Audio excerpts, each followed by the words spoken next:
Assalamualaikum warahmatullahi wabarakatuh. Pernah nggak sih kamu ngerasa kalau cuaca sekarang ini makin susah ditebak? Kadang pagi tuh panas banget, siangnya tiba-tiba mendung, lalu sore hujan deras. Atau mungkin kamu sering dengar nih berita tentang suhu bumi yang semakin meningkat, es di kutub mencair, atau perubahan musim yang terasa tidak seperti dulu. Hal-hal seperti ini sering kita sebut sebagai perubahan iklim. Dan dampaknya mulai terasa di kehidupan sehari-hari kita. Tapi, coba kita pikirkan, apakah semua perubahan ini hanya disebabkan oleh aktivitas manusia saja? Atau sebenarnya ada faktor lain yang juga ikut berperan, bahkan dari luar bumi? Bisa jadi benda-benda langit seperti matahari, bulan, dan pergerakan bumi sendiri juga punya pengaruh terhadap kondisi iklim yang kita rasakan. Nah, di video ini kita bakal mengajak kalian untuk melihat lebih jauh dan memahami bagaimana hubungan antara bumi dan benda langit lainnya bisa memengaruhi perubahan iklim yang terjadi di planet kita. Sebelum kita bahas lebih jauh, kita perlu memahami dulu nih, apa sebenarnya yang dimaksud dengan iklim. Iklim itu berbeda dengan cuaca loh.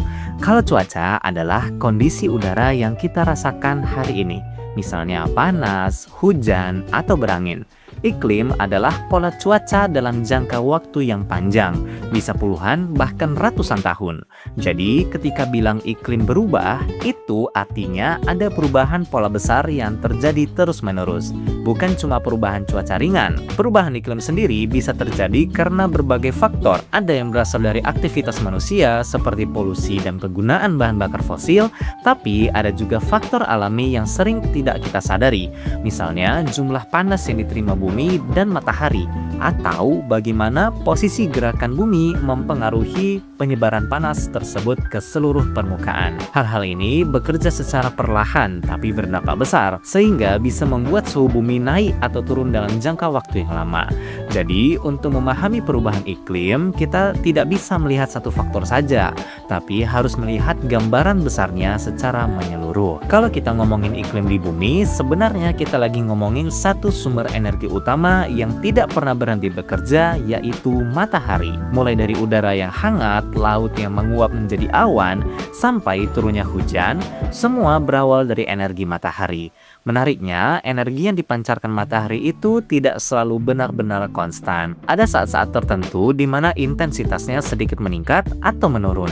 Meskipun perubahannya tidak terlalu besar, dalam jangka waktu yang panjang, hal ini bisa mempengaruhi suhu bumi secara keseluruhan. Selain itu, tidak semua bagian bumi menerima panas matahari dalam jumlah yang sama. Ada daerah yang mendapatkan sinar matahari lebih banyak, ada juga yang lebih sedikit. Perbedaan inilah yang kemudian memengaruhi suhu, pola angin, hingga terbentuknya berbagai kondisi iklim di bumi. Selain dari matahari, ternyata cara bumi bergerak juga punya pengaruh yang besar terhadap bagaimana panas tersebar di permukaannya. Bumi itu tidak cuma mengelilingi matahari, tapi juga punya kemiringan pada sumbunya. Kemiringan inilah yang bikin setiap bagian bumi menerima sinar matahari dengan sudut yang berbeda-beda sepanjang tahun. Akibatnya, ada waktu di mana suatu wilayah menerima lebih banyak panas, dan di waktu yang lain justru lebih sedikit. Saat suatu belahan bumi condong ke arah matahari, wilayah itu akan menerima sinar lebih langsung sehingga terasa lebih hangat. Sebaliknya, ketika menjauh, sinarnya datang lebih miring dan panasnya berkurang. Inilah yang menyebabkan adanya perbedaan musim di berbagai belahan dunia.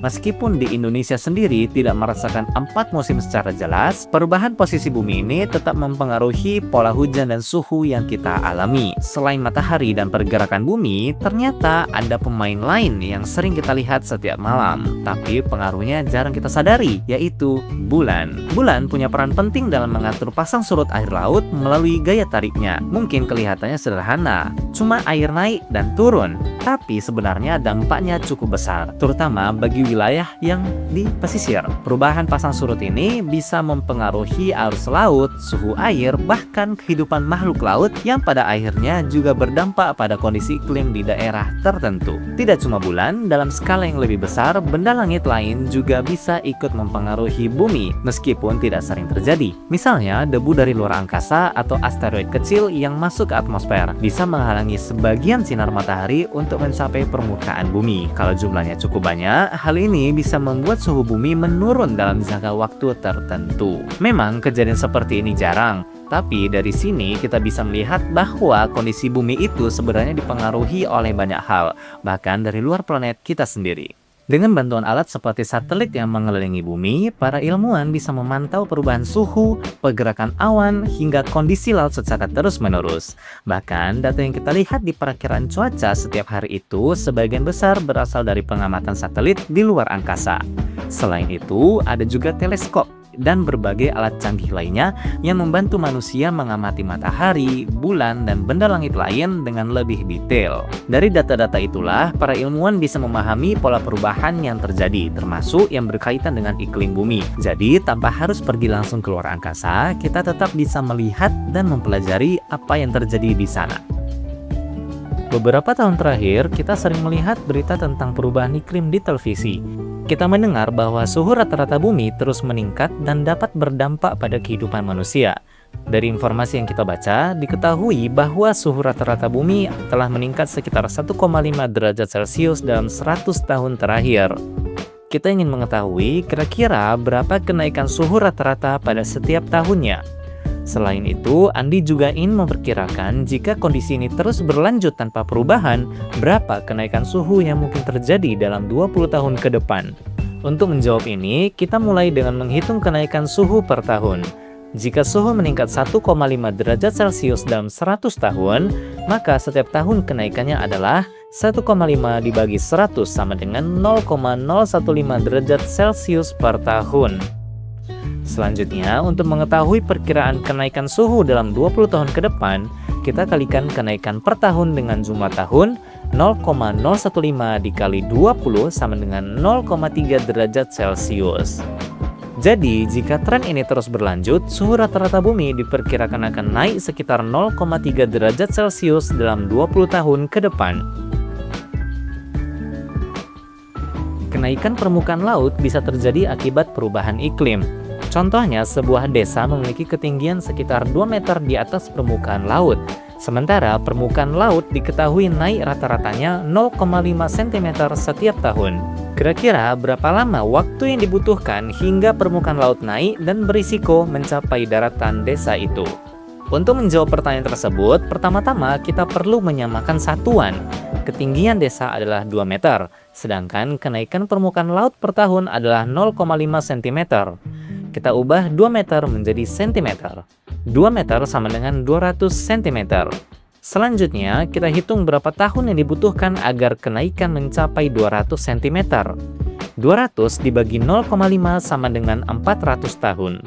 Artinya dibutuhkan sekitar 400 tahun agar permukaan laut naik hingga setinggi daratan desa tersebut, jika kenaikannya tetap sama setiap tahun. Ternyata perubahan iklim di bumi itu bukan disebabkan oleh satu hal saja ya. Matahari memberikan energi, bumi mengatur bagaimana energi itu didistribusikan melalui gerakan dan kemiringannya, lalu bulan dan benda langit lain ikut memberikan pengaruh tambahan, meskipun kadang tidak kita sadari. Semua faktor ini saling terhubung dan bekerja sama dalam sebuah sistem yang besar dan kompleks. Setelah kita tahu kalau perubahan iklim itu dipengaruhi oleh banyak hal, termasuk dari luar bumi, sekarang pertanyaannya, apa yang bisa kita lakukan?